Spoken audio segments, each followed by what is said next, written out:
Thank you. Counsel for Mr. Peterson, if you'd like to state your appearance. Good morning, Los Angeles Citizens Project for Scott Peterson. Thank you. Good morning to both of you. And counsel for the people, if you'd like to state your appearances as well. Good morning, Honor Rex for the people. All right, good morning. And this matter was placed on calendar today on the PC 1405 motion. I apologize to the parties for the continuance of the matter that resulted on July 1st. I'm sorry that you had to be delayed. I did have the opportunity to review both the first by the defense on the 8th of July. So it looks like the prosecution has identified 4 issues that we need to resolve today. Number 1 is the choice of the laboratory for the testing to be performed. Number 2 is the extent to which the court is going to order disclosure of DNA testing conducted by the defense either in 2004 or subsequent to 2004 through Siri, pursuant to 1405 subdivision E. The fourth item is to evaluate whether any further orders are necessary to gain compliance with the court's prior orders to the prosecution regarding discovery of chain of custody logs and the other items that were ordered disclosed pursuant to 1405C at the last hearing. So are there any other issues that the parties intend to discuss today that I have not identified? Ms. Mitchell? I believe that covers everything, Your Honor. Okay. We had one potential housekeeping issue, and that was going to be to inquire of the court for the Monday hearing, whether the court Need more than a full day? I guess it will depend on how Your Honor wants to proceed. That is something that should be ordered to be disclosed. It could run long if you're going categorically. The way we have organized the request, it could be faster. So I think it might depend on how the court wants to proceed. I think I'm probably going to need to get, okay, and we'll update the court's minutes accordingly so that we'll schedule the next half day for it as well. That'll be the 16th. Okay, then with that, let's go ahead and take up the issues. I'd like to start with the discovery compliance issue on what the court's already ordered in terms of turning over chain of custody. That was covered in, the defense position was covered in their most recent pleading that was filed on the 8th of July. So as the prosecution had an opportunity to review the areas that the defense is indicating where they believe there's a deficiency in what's been produced. Yes, Your Honor, we have. Okay. Good morning. Good morning. We have fully complied with the court's prior order for the 1405 subdivision C discovery request. We've provided the discovery, which includes any and all laboratory reports, underlying data, and laboratory notes, including the criminalist notes that pertain to item 1-5. Additionally, we've also provided all chain of custody records regarding that item or any affiliated item subsequent, such as the 3 corresponding nations, which were listed as 1-5S1, 1-5S2, 1-5S3. We've confirmed with Department of Justice Bureau of Forensic Science at Central Valley that we have complied with all of that.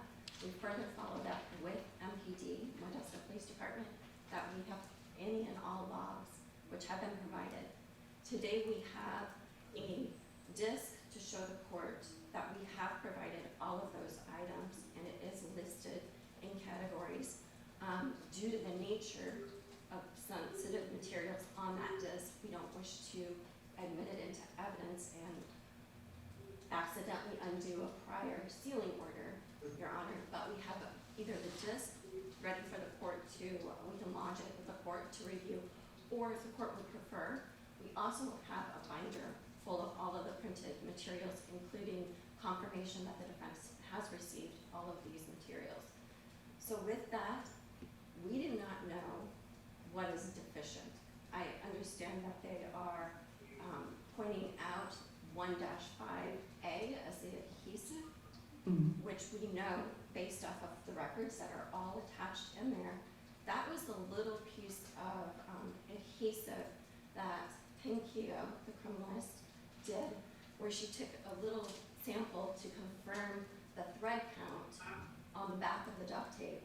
When she confirmed that duct tape to all of the other numerous pieces of duct tape that were found within this case. And that slide was also, sent back to MPD, which they have the chain of custody records for. So outside of that, we don't know what's deficient. Our request in our supplemental status conference statement is that, Your Honor, I know that the defense has only requested DNA testing on item 1-5. Well, they requested far more than that. That was what they were granted. Right, Yeah. right. But as pertaining to 1-5, they only requested 1-5. Right. If the court is going to proceed with that order, people are just merely asking that you also include the corresponding slides that were specifically done for DNA samples, so that we're not here relitigating the matter again and again because of a future request is all. Okay, and I'll check in with Ms. Mitchell about her preferences on that request by the people. The things that there was an allegation that essentially there is no present log verifying from Modesto Police Department that the items for which the chain of custody is dated, essentially delivery in I think 2005 and a couple of other dates, that those items remain or what the storage conditions of those items were. So can you discuss whether or not the materials that you've provided actually have anything related to storage conditions, and if they don't, is that because those materials do not exist, or how is that dealt with? I can. Back in 2003 through 2005 and onward, this was all handled via paper, both with the Department of Justice Bureau of Forensic Science as well as at MPD. So the chain of custody, and if you're referring to defense's claim that the 1-5A doesn't have a subsequent chain of custody log, it's because that chain of custody ended once the Bureau of Forensic Science released that item back to MPD. There was no further checking out, so there's no reason for MPD to then assign it a new MPD case number and create a chain of custody log because it's never checked out. It's currently located at MPD. There is no, because it's a paper format, there is no specific location of where this item is stored specifically on a shelf or in a freezer or anything like that. We reached out to MPD yesterday to confirm, and they show that this has been returned exactly that in August. And again, I'm referring just to that 1-5A, is that the defense has pointed out, was returned in August of 2005. It was accepted by MPD, taken in, and at that time, MPD would often, BFS would often put little slides and envelopes, and then they write on the outside of the envelope whatever that item is. They would seal it subsequently into bigger envelopes, which would get sealed, and then it would get placed in storage. So there is thousands of items to siphon through. And if the court is wanting our evidence technicians to do that at MPD, we can do so. If the court is going to order testing on the adhesive slide. As for everything else, we have confirmed the location in the box, and that was provided in the discovery to defense that contains the actual 1-5 duct tape that was found on Laci's remains, as well as any cuttings from that duct tape are in that box. And the 3 subsequent slides, the nations, are in the refrigerator at MPD. Okay, and when you say you confirmed that, is that by documentary evidence, or is that by some kind of a conversation that you had with the evidence technicians at Modesto PD? Both. We do have an email for the court that we can provide. Has that been provided to Ms. Mitchell and to defense? We just received this yesterday. We haven't emailed either, but we have a copy for both. Okay, Yes, so that confirms that. essentially, if you have any written statement from the Modesto Police Department evidence to make before I turn to Ms. Mitchell. It's not necessarily the conditions of storage, it's just regarding the chain of custody. Slides in a freezer. How do you know that? I confirmed that via email and That's the discovery. Okay. This is just pursuant to the adhesive piece, is what I was referring to, Your Honor. Okay, understood. Anything else that you wanted to say before I turn to Ms. Mitchell? Nothing. All right, thank you. That purportedly represented chain of custody are an abomination.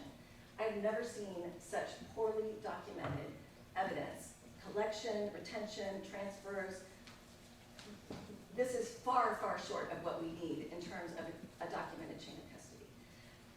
We still don't have an answer to whether the 3 swabs exist. We still don't have an answer to whether there are 3 slides or 1 slide. As we indicated in our statement, the handwritten note, which the DOJ, the lab that they want to use, contends is a chain of custody record, is very legible, and it says there's 1 slide, not 3 slides. We didn't really realize that there was this derivative evidence out there that could potentially be very material, and it could be exculpatory, until we saw what they're contending are chain of custody records. We know, for example, this is what they're saying is the MPD chain of custody for, it says, white box. It doesn't say what's in the white box. We also know it has a scan barcode. What normally happens when you have a chain of we have property and evidence logs, you get a printout of every single item of evidence that was collected, where it was taken, when it was entered into property and evidence, when it was checked out, by whom, where it went when it was checked out, whether it was to the lab or somewhere else, when it was received by the lab, what was done to it was while it was at the lab, and when it was returned to police custody. We need chain of custody, we need current property and evidence logs from the scanned barcodes for all of the evidence in this case. There was evidence that Mr. Peterson provided, blood sample, saliva sample. Hang on. Number 1, court reporter. Sorry. Number 2, in the context of the 1405 motion, not the 1054.9 motion that we're going to be doing on Monday. Yes, correct. The court's order was limited to the chain of custody and the items and the logs for the items that the court had ordered be tested. I hate to interrupt, but this Demonstrates that Mr. Peterson is present. Mr. Peterson, are you still able to both see and hear the content of the hearing? Okay. Yeah, sure, right. I think we have it on, so, Ms. Mitchell, in terms of that, while I appreciate that there may be a number of items of evidence that were not covered by the people's disclosure that are related to the underlying case, I would appreciate it if you would limit the comments to the order. There's a possibility of cross-contamination. So I'm merely suggesting that this is one reason why a complete chain of custody is needed. Why? Which is going to be taken up under the 1054.9 motion that you've got. But I'm talking about specifically for the duct tape and for any derivative evidence, including the slides, including the swabs, including the adhesive, which this is a capital case that prosecution wanted to execute my client. These records are, as I said, an abomination. This is not a complete record of the chain of custody for this item of evidence that we are seeking to have tested. We would like to have complete, current, barcode scanned MPD, property and evidence, chain of custody for all of the evidence related to item 9 or item 1-5. We would like to have that before any testing commences. We would also like clarification from the prosecution, which we still don't have, as to whether there are 3 slides or 1 slide, whether the 3 swabs still exist and can be tested or retested. And am I forgetting anything? That's what we would like. Okay, I understand what you would like. What is it that you believe that exists, that the prosecution has not turned over, that is responsive to the court's order under 1405 subdivision 3, which is the only issue that is on today? We would like chain of custody records and current MPD property and evidence records for the 3 slides that they contend need to be. We don't, Your Honor, if you look at what they are purporting is the chain of That custody. in your status conference statement. I wouldn't say it's blank. There are parts of it that are filled in. There's certainly a reference to 1986, which is apparently not having to do with this case.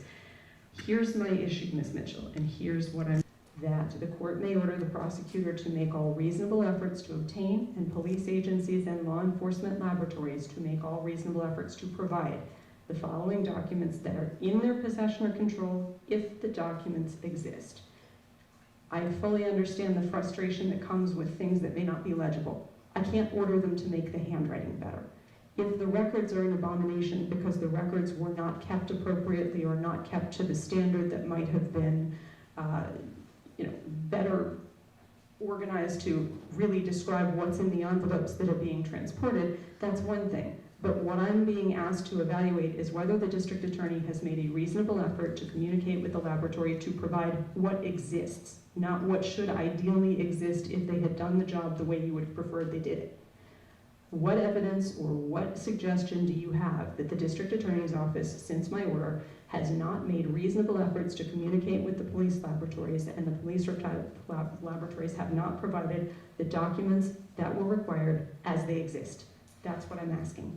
In my experience, Your Honor, the court has called in the custody about what does and does not exist, whether evidence is being stored on-site or off-site, in a freezer or not in a freezer, whether, and to talk about the chain of custody logs that are demonstrated through the barcode scan.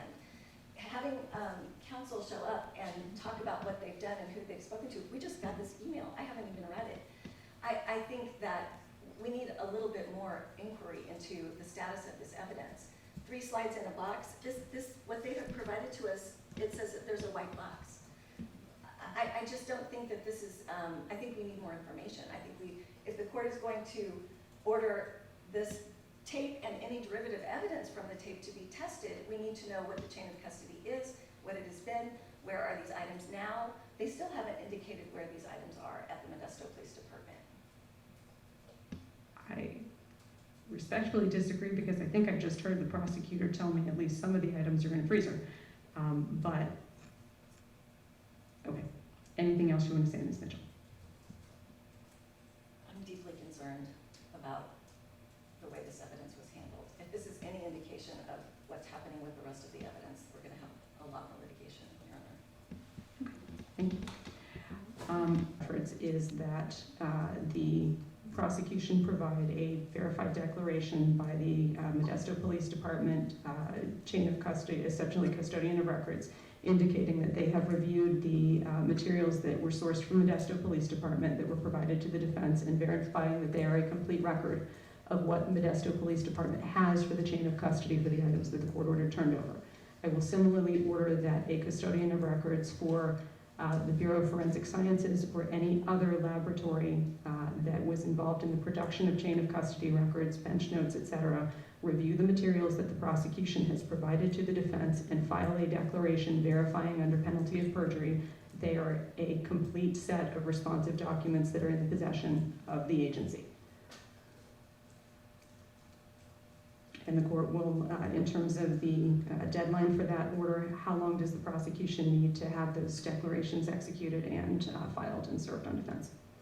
We can have this by Monday, Your Honor. Okay, then no later than close of business July 15th for the filing and for the completion of the declarations, filing with the court, and service on defense. Would Your Honor like to take the disc that we would want to lodge to show that we have complied with everything, so that when it reviews these declarations, it can see in conjunction that all of the items that we previously ordered have been provided to defense? Is there any objection, Ms. Mitchell, to the prosecution's request to lodge the record of what has been provided so that there is, for appellate review purposes, documentation of what was provided if there's any further litigation on deficiency? No objection, Your Honor. That's fine. We'll lodge it. It will not be admitted as an exhibit, but it will be maintained in the court's file for purposes of appellate review should the Court of Appeal wish to review it. Would Your Honor also like to see the confirmation I released yesterday with MPD regarding the 1-5A? If you would like to lodge that with the exhibit, with the materials on the disc, you're welcome to do so. Yes, thank you. Okay, that's fine. Okay, the next issue that we need to take up is the extent to which 1405 requires, and the prosecution has requested that the court order disclosure by the defense of any prior DNA testing conducted on the materials, either that the court has ordered testing of or any other materials, either in 2004, contemporaneous with the time of the original trial, or subsequently through Siri. The prosecution has made that request under 1405 subdivision D1 and subdivision E. The defense has objected to the court-ordered disclosure of any testing that was performed on anything other than the one piece of evidence that the court has ordered tested in the context of this hearing, asserting a work product privilege, and has further asserted that there is no indication that any of the testing that was obliquely referenced by FSA in 2004 was ever actually conducted, essentially filing a declaration that stated that original trial counsel Pat Harris said that nobody ever ordered forensic testing of 1-5, and that a review of the defense file has indicated that there are no lab reports, invoices, or other records of communications suggesting that FSA ever performed any testing that may have been inquired about. So I will, Ms. Mitchell, I'm going to give you the first opportunity to comment on this, and I may have a couple of questions for you, and then I will give the district attorney's office an opportunity to respond. So your comments? As I stated in my declaration, I searched the entire trial file, all of the files actually that we have for Mr. Peterson's case, and there is absolutely no record that any testing, DNA or otherwise, was done on the item 9 by FSA or any other lab at the direction of the defense. So I'm kind of at a loss as to why they're still asking for evidence of that. Most importantly, based on the chain of custody records that they've provided, the tape was checked back in 2004 and never again left the custody of law enforcement. So there's absolutely no evidence anywhere that I have been able to find that the tape was tested at the direction of the defense ever, period, full stop. And then in terms of, there was apparently one suggestion that some other item, which was identified in your declaration as an item labeled G82, which were sections of duct tape stuck together, that there was a chain of custody log indicating that at some point that was sent to Forensic Science Associates by BFS, but there was nothing in the declaration that discusses whether there were any tests on that item that were done by Forensic Sciences. You indicated you've looked through the file, you haven't found any lab report or any invoices indicating that that testing was ever completed. You spoke to Mr. Harris, he didn't have any recollection or did not indicate that that testing was performed. Did you ever contact Forensic Science Associates to determine directly from them whether they did any testing on it? Forensics in my declaration, Your Honor, was just to be thorough, and in the event there was any confusion about something that was actually sent to FSA, to assure the court that it was not item 9 or no, the duct tape. So bottom line is, if FSA did any testing on the other item that is not item 9, those results are not known to you. Correct. And you have searched diligently and have not been able to find any results, That is correct. anything that would indicate that those tests were done. And since the agency no longer exists, it's beyond your ability to verify with them directly. That is correct, Your Honor. Okay. Now, that covers item 9, and in regard to any other testing, has the defense ordered or conducted any testing, not only on item 9, but on any of the items that were sought under this motion to be retested or No, tested? No, Your Honor, we have not. Okay, there has been no testing. Correct. All right. Comments by the prosecution? Both of the defense's motion for DNA testing as well as their motion for post-conviction discovery and the 2 subsequent replies to our opposition. The defense has repeatedly accused the people of withholding and suppressing evidence. As to the 1054 motion, the people will address those baseless accusations on Monday. But today, as to the DNA motion, the only evidence before this court of anyone withholding or suppressing information is the defense. Here's why. As required by Penal Code Section 1405, subdivision D1, the defendant's motion for DNA testing shall be verified under penalty of perjury and shall include all 6 requirements listed in A through F. What's relevant here today is subdivisions E and F. Subdivision E states that the defendant shall reveal the results of any DNA testing or biological testing that was conducted previously by the prosecution or the defense, if known. Subdivision F states the defendant shall state whether any motion for testing under this section previously has been filed and the results of that motion, if known. In the defense's initial motion, which was filed on January 21st, 2024, the defense represented that only 2 of the 14 items they were seeking post-conviction DNA testing on had previously undergone testing.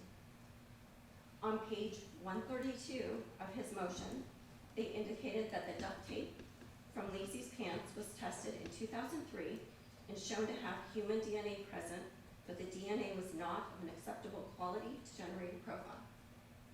At pages 132 to 133, the defense indicated the only other item that was previously tested was stained fabric from the back of the burned orange van. They told this court that the testing was conducted by DOJ in 2003, which indicated that there was no blood detected on the mattress club. As far as any prior 1405 motions, the defense told the court in its filings that additional testing was conducted by DOJ in 2019 pursuant to a 1405 stipulation, and that testing was just on that mattress cloth. The defense states at page 133, line 24, quote, "None of the remaining items of evidence have been DNA tested," end quote. The defense never informed this court of the first 1405 motion that had been filed and granted on April 19, 2013.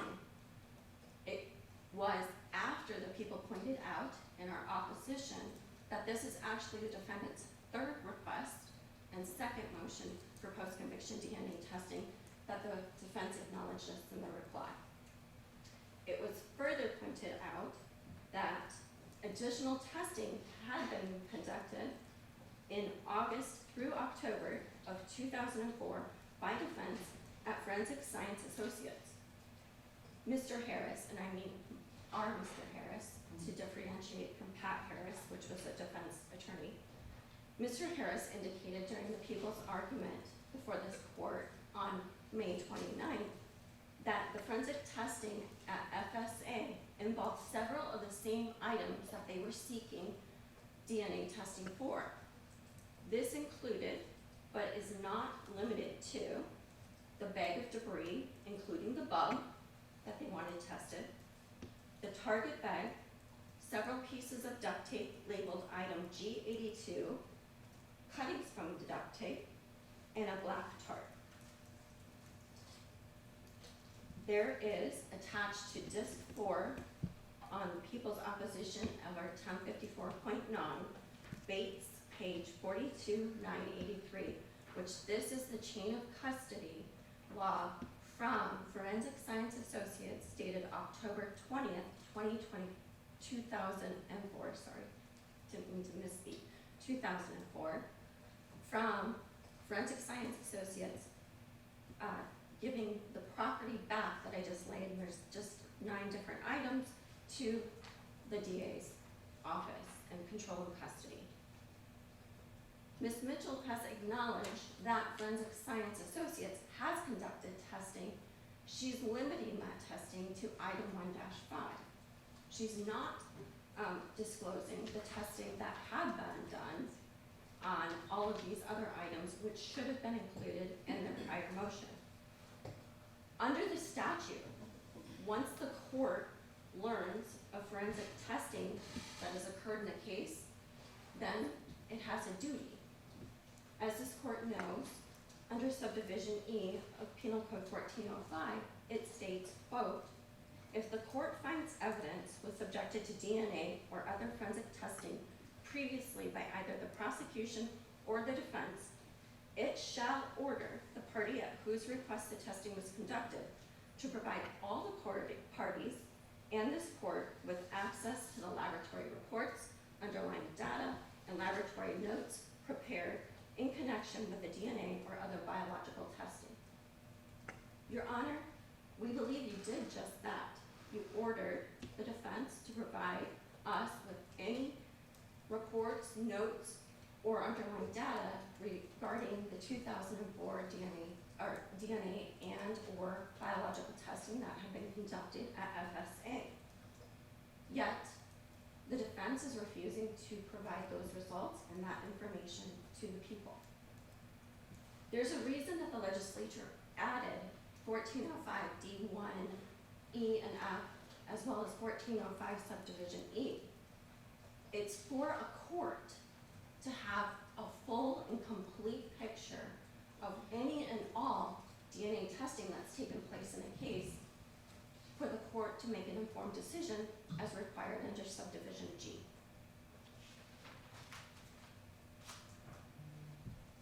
That, if we're just talking about the 2004 testing, we still have not received any of that information, and the defense continues to withhold that from us.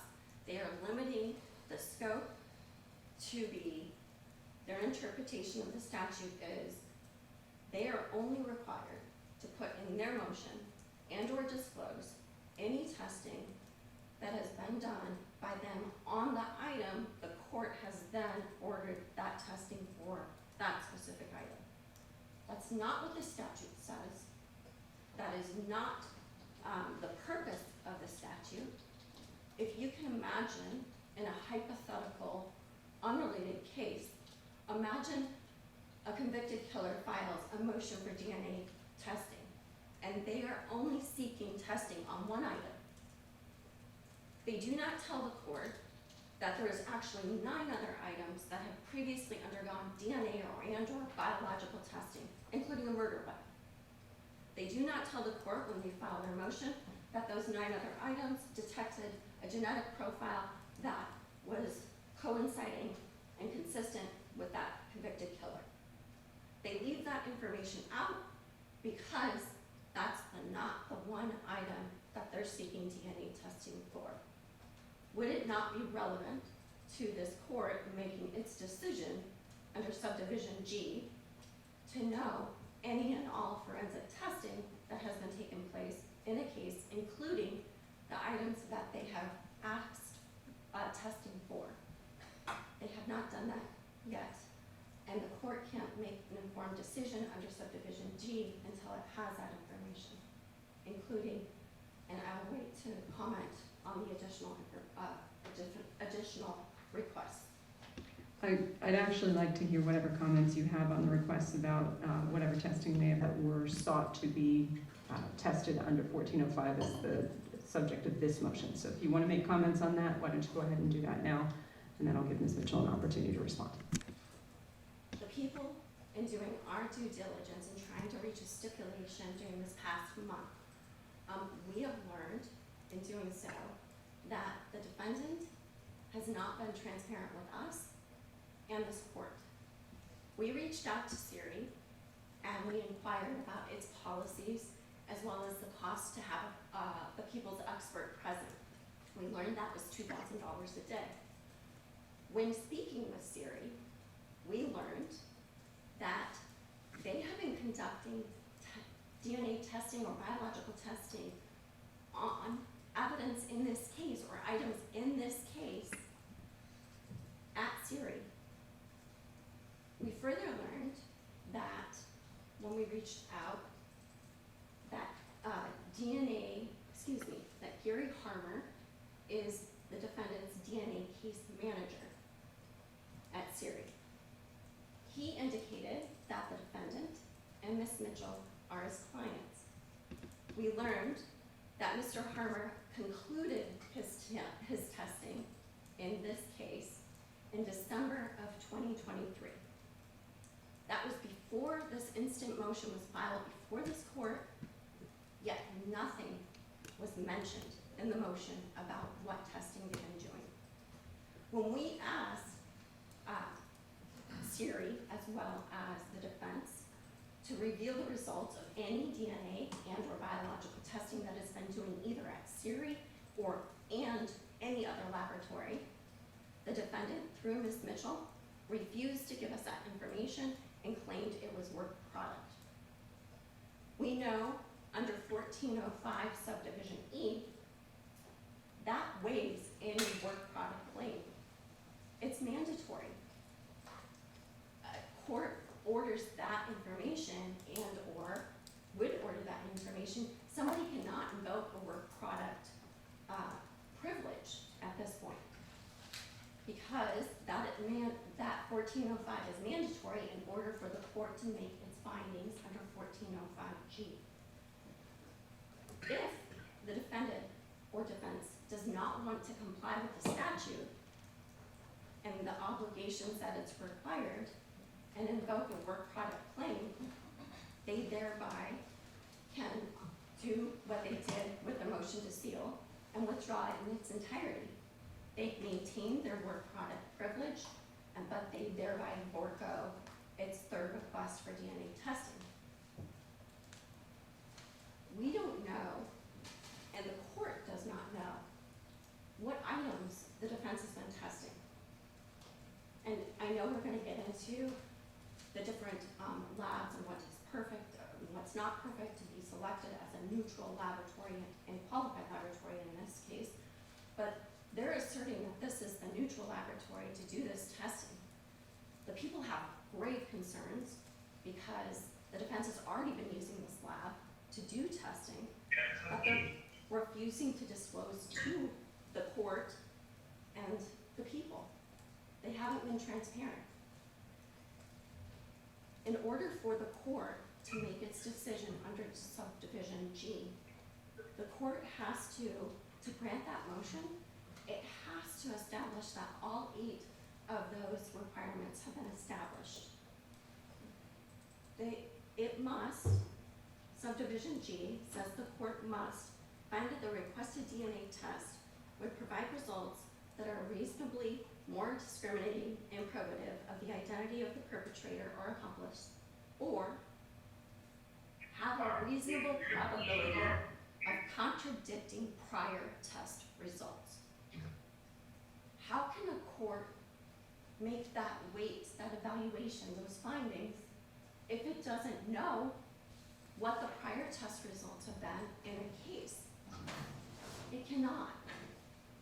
So with that, Your Honor, we're asking respectfully that this court order the defense to disclose any and all results, laboratory reports, underlying data, laboratory notes, that it has been affiliated with DNA testing and or biological testing at Siri Institute, Research Institute, any other laboratory, including the Forensic Science Associates.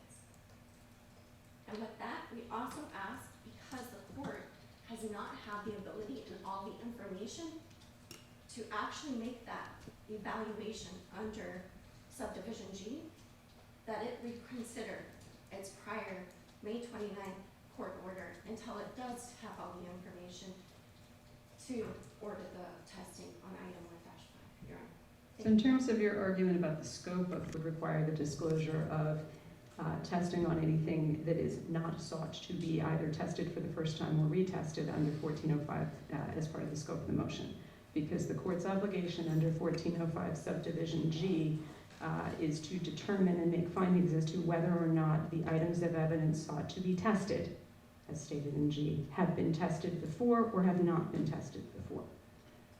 And there is case law going back to 1992 saying that it's not work product, but actually a Sixth Amendment protection that a criminal defendant has with the consultation of his counsel with experts for non-testifying experts. So, read as a whole and read in light of the Sixth Amendment protection that's been at least recognized by case law since 1992 in this context, what is your argument that 1405 permits the court to require disclosure of testing that occurred on things that are not the subject of the motion? Yes, as well in the subdivision E states any testing.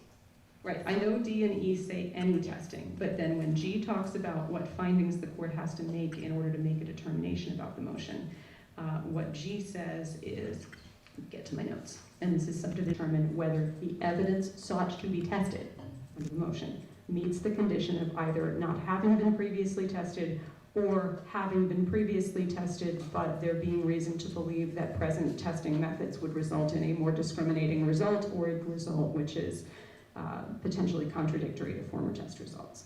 So when you read the statute as a whole together, D, E, and G, and what the court is being asked to decide is, has any of this stuff been tested before? What is the argument for reading that as the legislature intended to require every piece of testing, whether done on things that are being asked to be retested or things that are not being asked to be retested, to be disclosed? The people believe that the defense is seeking. Okay. And what's your basis for believing that the legislature intended that? Is there something in legislative history that suggests that you can cite to? Nothing that I can cite to at this point, Your Honor, but it's the basis of giving you the example that I just gave as a hypothetical. If a court doesn't have a full picture of the items that have been tested in a case, how can it make a complete and informed decision? If a defendant or a convicted killer is only limiting their scope to one specific item or two specific items, how can the court reasonably believe, in light of everything and all the evidence that was admitted at that trial and upon that conviction, that this one item could have the reasonable probability of a different result? Right, but in your hypothetical, you're saying that were introduced, the court is going to be aware of that. That's part of the trial record, right? That's how the court makes that determination. What we have here is a chain of custody where you say that tape hasn't left Modesto Police Department's evidence locker since it was returned. We know that the piece of tape that I've ordered tested has not been tested outside of the 2003 testing that was conducted, because that's what your chain of custody log says. 2004 is when I was 2004. Yes. But yes, we know that whatever testing may have been conducted by Siri post-trial, whatever testing may have been conducted by FSA, the court has already denied the motion as to everything except that piece of duct tape. The piece of duct tape that I ordered tested has not left the custody of the people since 2004. We know Siri has not tested that. So your hypothetical is not applicable to this case. What is your basis under the statute for suggesting that the legislature intended that the disclosure requirements for all testing were going to go beyond the scope of the items sought to be tested by the motion? My basis is a picture of any and all DNA testing or biological testing as it specifies in both the defendant's motion that they're required to put in there, as well as subdivision E. That's my basis, Your Honor. Okay. And then the other question I have for you is the pleading requirement for all prior testing results requires that those test results exist. And the defense has asserted under penalty of perjury, basically, I've done a diligent search of all of the prior defense files that have been provided to me. And I haven't been able to find anything that indicates, not a bill, not a lab report, not a conversation, not anything that indicates that any of this testing that was asserted to have been contemplated in 2004 was actually done. How is the defense supposed to comply with an order if the agency that did the testing doesn't exist anymore and the records are presumably gone? That basis. And you're right, it says if known. However, the defense has limited their declaration to you is being only item 1-5, and then they've only spoken about G82, the duct tape. They have not addressed any and all of those other items that had them previously listed in their request. They have not done that under penalty of perjury. Yes, Your Honor. All right. Anything else you want to add before I turn back to Ms. Mitchell? No, thank you. Okay, thank you. All of Mr. Peterson's files that we have, and there are many, for any testing done by FSA, and I found none. None of anything, not just anything. none of the duct tape. Anything at all. Okay. What I found, I represented in my sworn declaration, it appeared, the defense reached out, asked for rates schedules, asked for, I think there was another, I'm not recalling what it was. It appeared to me from reviewing the file that they were considering doing testing, but that never happened. So just to put that issue to rest, there are no reports, there are no no records of any evidence leaving MPD or DOJ, other than that one record that I indicated, G82. It appears that that was sent from DOJ to FSA, and that was it. I don't have any other record or report indicating that any testing was done on that. With respect to, does that satisfy the court with respect to prior testing by FSA on anything? I'll preview. I intend to order you to file that as a declaration under penalty of perjury, but assuming that happens, it will. Okay, I will do so. With respect to other evidence that was provided to Siri, as part of our post-conviction investigation, as the court knows, our search is for the truth and is for any new evidence that may undermine the confidence in this conviction. So to the extent that we may have sent anything to Siri as part of our investigation, that is subject to a relationship that we have with Siri with respect to that evidence, if it even is evidence, those items, and those items only. As we stated in our statement, Siri has never, and they have pointed to no instance in which Siri has ever failed to comply with a court order to disclose test results, bench notes, etc., that Siri was doing pursuant to a court order, like the one we have here. Well, and we're going to get to that in terms of the lab selection. I'd like to stay focused on, this isn't, I do not understand this to be the prosecution asking us what testing you have had done and what the results were under 1405 subdivision E, which requires that if the court finds that evidence was subjected to DNA or other forensic testing previously by either the prosecution or the defense, it shall order the party at whose request the testing was conducted to provide all parties and the court with access to the laboratory reports, underlying data, laboratory notes prepared in connection with the DNA or other biological evidence testing. And so the question I had for the prosecution is, why do they believe the scope of that goes beyond the items that you were asking to have retested under 1405? The question I have for you is, why do you believe that the scope of that is limited only to those items under 1405 that are sought to be retested, when the court's obligation is to evaluate whether the retesting is likely to have a reasonable probability of a different or a more favorable result to the defense in light of all the evidence? So what support do you have for the argument that the legislature didn't mean what it said when it said all testing conducted before the motion? I don't think that we may have more evidence that we are able to obtain and gather as part of our post-conviction investigation, that we want to find out whether it is evidence. It may be nothing at all. And as part of that, that's why I raised the work product argument, Your Honor. We are in the middle of searching for the truth and what happened in this case. And as part of that, I have personally interviewed, Your Honor, over 70 witnesses. We are working very, very, very hard at investigating this case because we believe it was not properly investigated the first time around 20 years ago. If we are now going to be required to disclose to the prosecution the fruits of our investigation as it's ongoing, there is no support for that. There's simply no support in the law for that. They have pointed to not a single case where... No, I'm not talking about cases, and I'm not talking about the whole fruits of your investigation and all 70 witnesses that you've interviewed. This is a very specific provision by the legislature in a very specific statute that is a shall pleading requirement for asking for the relief that you're asking the court to grant. It says, you shall tell me all of the results of any DNA or biological testing that was conducted. And it says that if I find that such testing was conducted, I shall order you to give over the reports, the notes, and the results to the prosecution and the court. So how do you square that with, in 1054.6, right? They know how to say everything except work product when they mean everything except work product. They know how to say the prosecution has to turn over things, but the defense does not.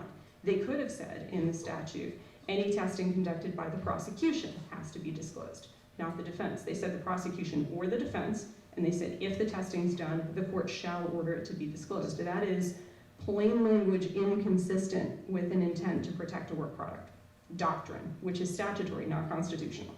So what's your basis for arguing that the legislature didn't mean what it said by its plain language? Well, I would consult with his attorneys and their experts experts about evidence in a case and an ongoing investigation.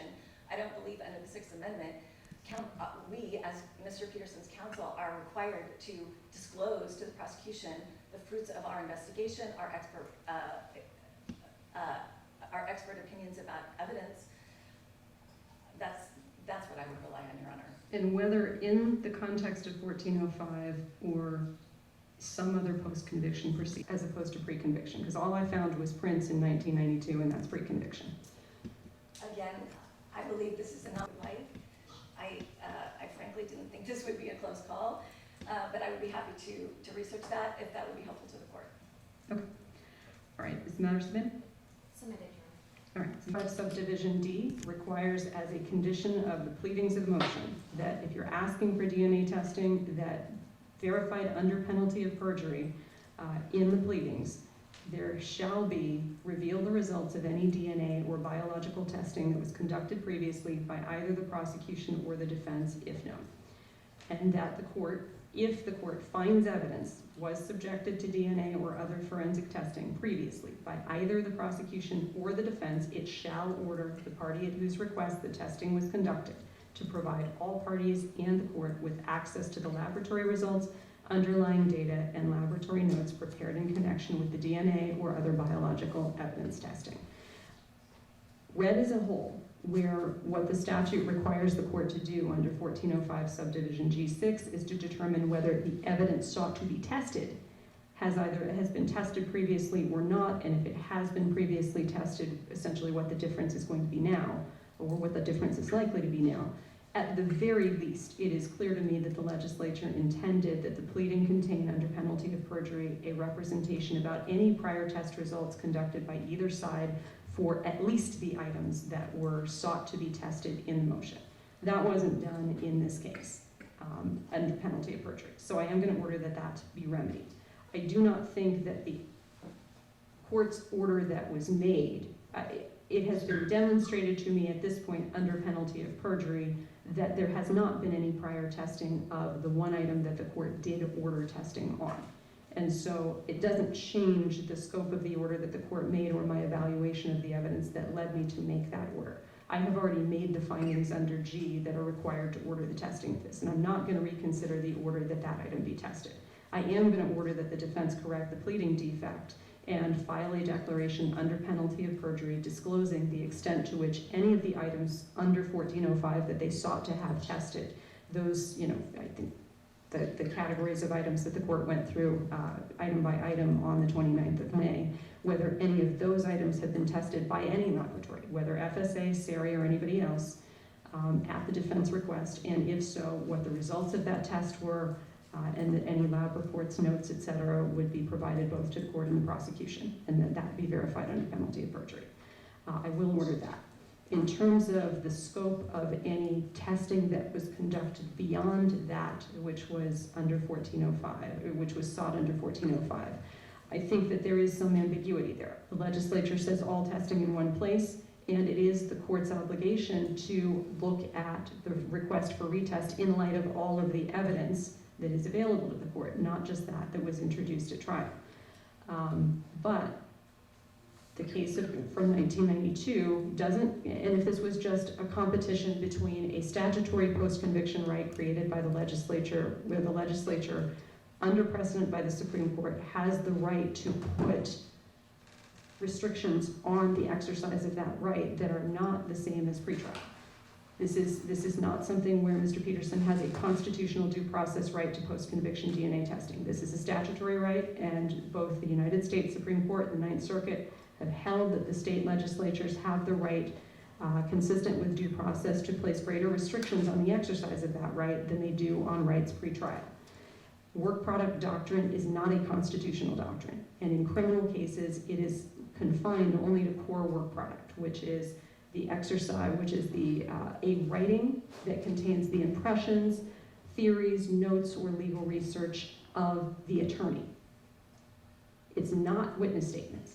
So if this were an argument solely about work product, and we have a statutory requirement that You disclose this information if you want the relief that's requested in 1405 versus a statutory work product doctrine that the legislature did not choose to incorporate in 1405. I don't think that is a close call. I think the express statutory requirement is pretty plain, and the legislature, when it knows how to say work product and didn't, doesn't mean to protect work product in this context. But the case that I found says that the right to consult with experts is not a product of the work product doctrine. It is a product of the Sixth Amendment, which is a constitutional ground, and that's Prince versus Superior Court, 1992, 8 Calat 4th, 1176. And that held that it was Sixth Amendment error for the court pre-trial to order the presence of a prosecution expert and the disclosure of results of a DNA test on a semen sample where the sample that was being tested was large enough to be divided and it wasn't going to be consumed entirely by the testing. It wasn't about work product, it was about a Sixth Amendment right. And so in a case such as the one I have before me, where the dispute between the parties as to the scope of the required disclosure goes beyond that which was required, which was being asked to be retested, and where the lack of disclosure of any testing that was done by Siri on things that were not part of the retest motion is immaterial to the court's determination that the item that I've ordered retested does need to be retested. I am not going to order the defense I'm not going to go beyond what's necessary to decide the case where there's a potential Sixth Amendment issue. I'm not going to order the defense to disclose testing that was conducted by Siri that is unrelated to any of the items that the defense initially requested be tested by this 1405 motion, because I don't think that the legislature's intent was sufficiently clear to make that order, as expressed by the statute as written. And I did look at the legislative history of the statute, and the part that we're talking about was added in 2001, about 7 months after the initial DNA testing statute went into effect. The stated intent was to clarify the ambiguity about the timing of appointment of counsel for indigent petitioners so that courts and attorneys are not left to guess about when or whether to appoint counsel, and expressed an intent to provide for early appointment of counsel to, quote, help streamline the process and ensure that frivolous or ill-prepared requests for DNA testing do not clog the courts and drain precious resources. Didn't say anything, there was no specific discussion of why they put in the requirement that everybody had to disclose all of the test results. So the legislative history doesn't solve the ambiguity about the scope of what the legislature intended by that disclosure requirement. So that's the court's order with regard to what pleadings are going to be required to be amended and what test results are going to be required to be disclosed. Last item, and probably the most important, which is the identity of the lab that's going to perform the testing. I've reviewed both parties' proposals in terms of the prosecution is asking the court to designate Central Valley Bureau of Forensic Sciences. Defense is asking me to designate Siri, and I'll give you my tentative thoughts after I've reviewed both of your status conference statements and then give both parties an opportunity to weigh in. So the court had identified in its May 29th order the specific type of testing that it intended to order. And that was what was specified in the defense motion, which was the Global Filer Amplification Kit, coupled with a 3500 series genetic analyzer with the use of Y-filer if it turns out that the samples obtained have an excess of female DNA compared to male DNA. I didn't specify that MVAC was necessarily going to be used. The proposal for MVAC was if the analyst determines that that is the most appropriate method of collection after essentially getting a chance to look at the material that's going to be sampled. The availability of MVAC was one of the factors that I was considering in determining which lab was going to be selected, and I would note that Ms. Mitchell has pointed out in her pleadings that the prosecution's pleadings are silent on whether Central Valley BFS uses MVAC or has access to it. So I am going to ask the prosecution to be addressing that in their argument. In terms of the concerns about Siri, I don't share the DA's concern that Siri is unlikely to comply with a specific court order about who has access to the testing and who is the client for the court-ordered testing. I believe Siri is capable of complying with those orders. And the fact that they were unwilling without counsel's permission to disclose testing that they had conducted that may have been unrelated and had not yet been ordered to be disclosed by the court doesn't indicate to me that they have any bias or connection with the defense that can't be overcome by a specifically worded court order.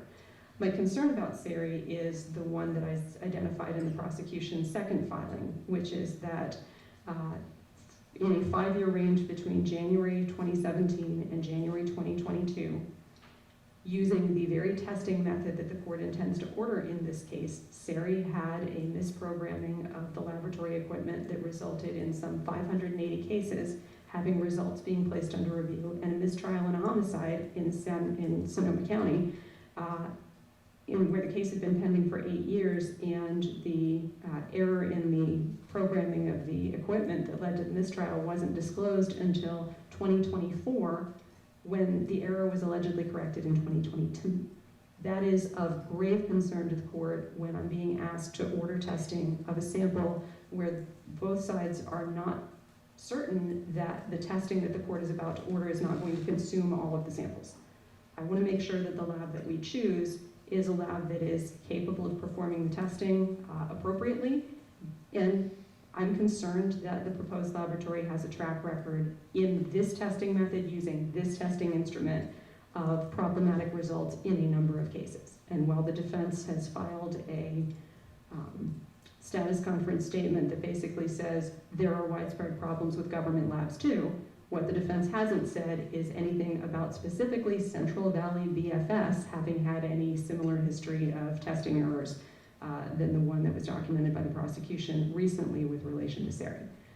Ideally, what I would have preferred in terms of the submissions by the parties is, given that there are potential problems with both labs, trying to find a laboratory that meets the certification requirements specified in the statute, has access to CODIS to upload foreign profile material if it's generated, has the ability to use MVAC for sample collection. I don't know what lab options are available beyond what the parties have brought to the court's attention, but I think that the proposal to use Siri is problematic because of the history that the DA has brought to light. I also think that the proposal to use VFS is problematic because their access policy for outside experts to observe testing puts a lot of discretion in the hands of the prosecutor that I think when I read those policies, I had a preference for Siri's lab access policies for outside experts, frankly. So those are my concerns. Those are the thoughts that I had after looking at your pleadings. With those thoughts in mind, I'm going to ask, I'll give Ms. Mitchell the first opportunity to make any argument that she has, and then I will hear from the prosecution. Go ahead, Ms. Mitchell.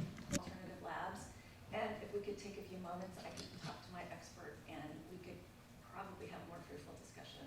We're about 5 minutes short of when we would normally be taking the mid-morning recess anyway, and given that I have just, it's a good suggestion, Ms. Mitchell. So let's go ahead and take the mid-morning recess. It'll be 20 minutes.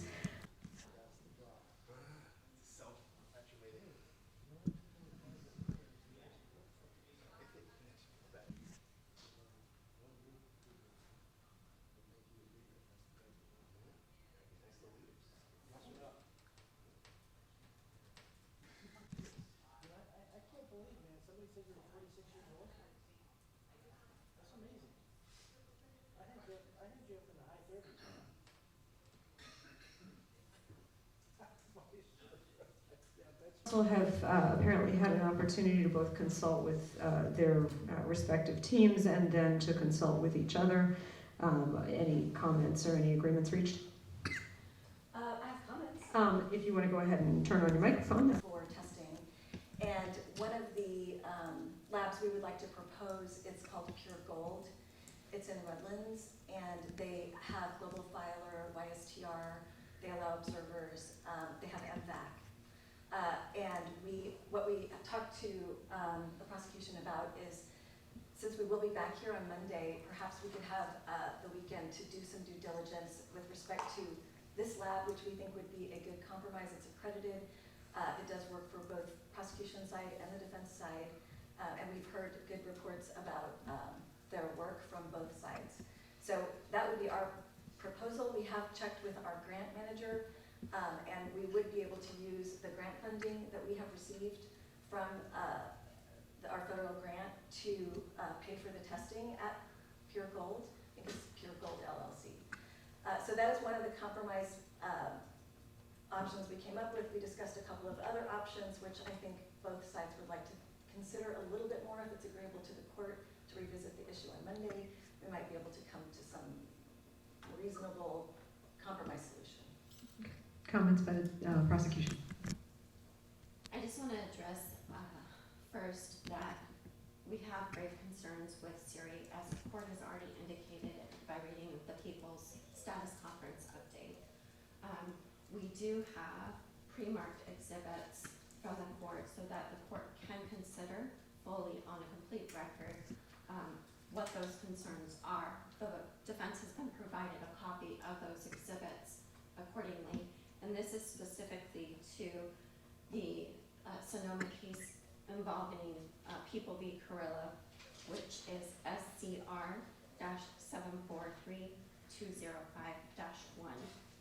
The first exhibit that's been pre-marked, Your Honor, was just the news article that directed us to contact Sonoma County first. Secondly, the second exhibit is the defendant's motion to dismiss pursuant to the Constitution based off of the alleged error that had taken place at Siri, and that was file stamped on July 2nd, 2024. The certified copy was file stamped for the court. It was actually filed on June 20th of 2020. And then we also have 2020 or 2024? I'm sorry, I'm misspeaking with my numbers. Yes, That's thank okay. you for correcting. Mhm. And then the third exhibit is the corresponding minute order that indicates what had transpired in court. And then the last fourth exhibit is the following day, June 21st, 2024, where the court thereby granted that mistrial based off of this error. We move to move these four items into evidence, Your Honor. Any objection to those items, Ms. Mitchell? No, Your Honor. Okay, they'll be admitted. Thank you. Obviously, spoke to the court. We were concerned about the lack of transparency of prior testing that's already been going on with this pre-existing and this relationship that defense has with Siri. They also have a pre-existing and established client privilege as well that we do not have with that specific laboratory. In addition to the attorney-client privilege, they have this ongoing grant-funded relationship with Siri Lab that they've had for the last 6 years. There's concern that it costs additionally $2,000 to the people to have an expert present to watch any of the testing ongoing. And as well as there is actually a concern to bring in foreign objects such as cameras and video recording devices into what should be a sterile laboratory. With that said, the people have provided both court and counsel notice that we have 2 members from the Central Valley Bureau of Forensic Science here today with us. The first is Sarah Penn, who is sitting behind me. She is one of the assistant lab directors at Central Valley. She's also in charge of the biology and DNA department, as well as we have Kimberly Keene here. She is the lead DNA technician leader, a senior criminalist, as well as the DNA case manager for Central Valley. They're here as a resource to the court to answer any of your questions about policy, procedure, and or even the scientific technology that's required in a 1405 order by the court. Additionally, they're gonna be able to answer their research on the MVAC and the alternatives that Central Valley actually uses, which are accepted standards throughout both the FBI as well as within BFS. The MVAC has not been validated by BFS. I'm going to stop you here just because this is responsive pleadings, which spanned 337 pages. There was none of this in that. The court's already made the order about the testing method that's going to be used. we're here today to talk about what the laboratory is going to be. Right. So I appreciate that the people have these resources available, but if where we're going with this argument is you're going to ask me to revisit what I've already ordered, that's not going to happen. Not at all. Okay. That's not at all Okay. what the people are asking. We're just providing, as well as throughout the United States, regarding the MVAC technology and/or any additional concerns. Okay. Specifically, has it been validated, where it's been validated, how frequently is it used, when is it used, what types of surfaces, for example, it's best used on a cloth, or the amount of risk of contamination because you're bringing in what's essentially a handheld sterile wet vac or vacuum. And you need to make sure that those kinds of things that are also the additional risk. They have some of that information, but they can also provide you a testing without the MVAC, meaning they do it as a trace swab, and what is the measures that they obtain the same type of results. So that's all I meant by that, Your Honor, not to reconsider your order. A law enforcement laboratory that works exclusively from law enforcement, that's not the case. BFS is a scientific arm of the Attorney General's office. Pursuant to Penal Code Section 11055.5, the Attorney General may, upon the request of a district attorney, a public defender, or even a private defense counsel appointed by the court, make available the department's laboratory facilities and personnel and the department's technical experts, which include the DNA criminalists. BFS does not have a pre-existing attorney-client relationship with either of our parties, and they will communicate upon request with either of the party during testing. As required under 1405I, BFS, the testing results, the underlying data and the subsequent notes would be provided and disclosed to both defense, the people, as well as the Attorney General. We spoke during that time frame when we were trying to figure out a stipulation. We spoke to members of the Attorney General's office, and we learned, yes, generally, as a general practice, they do not allow observers within their laboratory. They explained, and that policy, I believe, Your Honor, we attached to our first status conference as authority and/or prevent the risk of future contamination on that evidence item. That policy further goes in to say they make exceptions. When we spoke with the members of the Attorney General's office, we specifically addressed defense counsel, showed them his CV. They reviewed it and they said absolutely he would be qualified and he would be allowed if he and/or give his input as it described, by the prior order with the criminalist.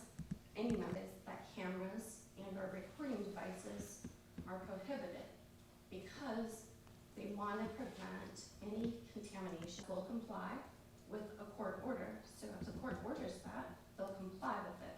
That's just their concern, and it's not just defense. It's necessarily taking photographs or videotaping. The statute is allowing for DNA testing, is what it's doing. Provided through defense through the discovery on all other prior items of testing as well. So with that said, BFS, it would need to take some additional steps just to comply in order to fulfill the requirements under H2. BFS does have the last 5 years, so assuming that this item, this piece of duct tape, which is even a genetic profile can be obtained from it and it's not so poorly degraded, this software allows for abilities of doing that. BFS had previously typed both the defendant, Laci, and Connor's DNA. They did that back in 2003 so that if a genetic profile was established from this duct tape, they would need to, again, obviously, upload that into the current software, which BFS has the capability of doing, which is the global filer software. We already addressed that should also include, and in our proposed order, we have included this as well, is those 3 nations or the slides.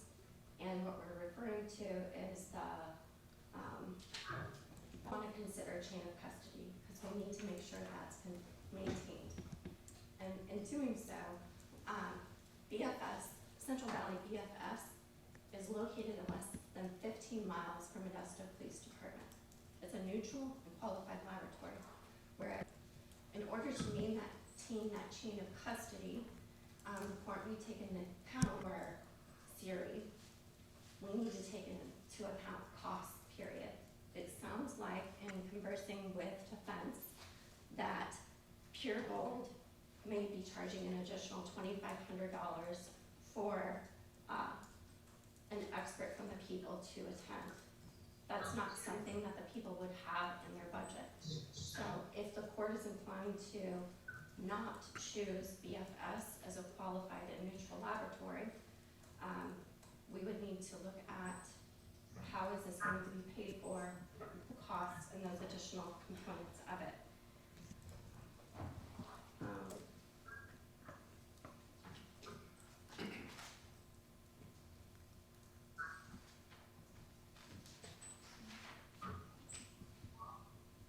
Again, if the court is inclined for us to look for something that has the actual MVAC technology as the ultimate decision in this case, there may be, just as a suggestion, alternatives.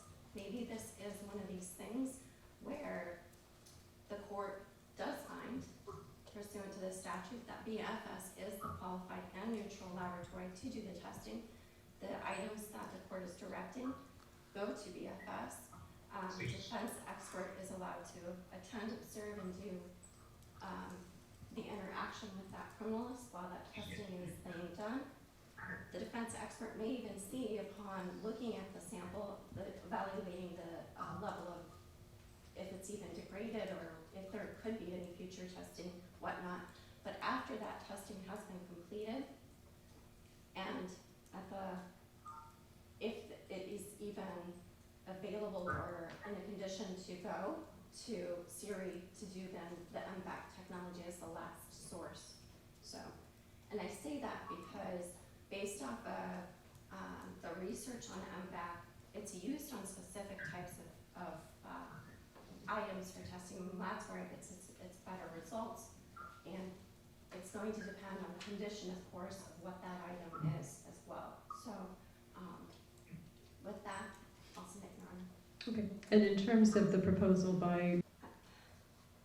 Unfortunately, we haven't had a chance to really research anything further other than what they're that with a grain of salt, because we have not vetted it, we don't know. But there was an indication that there was concern with Pure Gold that was something similar that had happened in Sonoma County. And the indication was from Orange County DA's office, maybe researching or having some issues. But that is very, very, very briefly. We had not had a chance. Right, you had, this was a proposal that came up this morning. I understand you have not had an opportunity to fully vet it. That's why I was asking what the thought was about the proposal that we take this up again on Monday. Yes, and we can do so. We want to make sure that we follow up, and by no means are we accusing anybody based off of something that's just posted on the internet. Understood. So, yes, but yes, we do have to look into it a little further. They did mention a laboratory in Utah that seems to be very, very, we don't know what the costs are on that, but even like the chain of custody and maintaining all of these other concerns that we said, we're gonna have to research that further. We do know, Your Honor, that Kern County is one of the laboratories that does have MVAC technology. And that would be a laboratory that would be, be paid for because it's through a government laboratory. Good. With that. Okay, so what I would like to do... We just learned for the first time today that this 1.5 tape has not been frozen. It's been on a shelf in a warehouse in not temperature-controlled conditions. So this is exactly the kind of evidence that's in a compromised condition that is appropriate for MVAC sampling. And the reason that you would do MVAC in the first instance, rather than swabbing and tape lifting and all of the other sampling methods, then going back and trying to use MVAC, is because MVAC is going to get the most information on the first pass. But hang on, that wasn't the proposal. The proposal was that we're going to MVAC as a possibility and potentially a last resort. The proposal was originally for Understood. swabbing I methods, understand. right? Okay. My point is just that, and we expect that there will be even, it will be in an even more degraded or compromised condition. And therefore, at least in my opinion and experience, something like the MVAC technology would become even more crucial. I just wanted to bring that to the court's attention. I also wanted to, we also discussed another compromise proposal whereby the tape would be sent first to Siri just for the MVACing and the sampling, and then the sample would be sent to the Jan Wyszynski Lab in Richmond, which is a DOJ lab for the testing, amplification, etc. So I want the court to know that we have been working in good faith to try to come up with a compromise solution.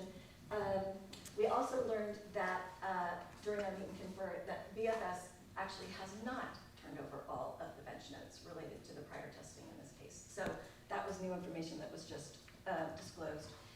And that's all I have, Your Honor. Okay.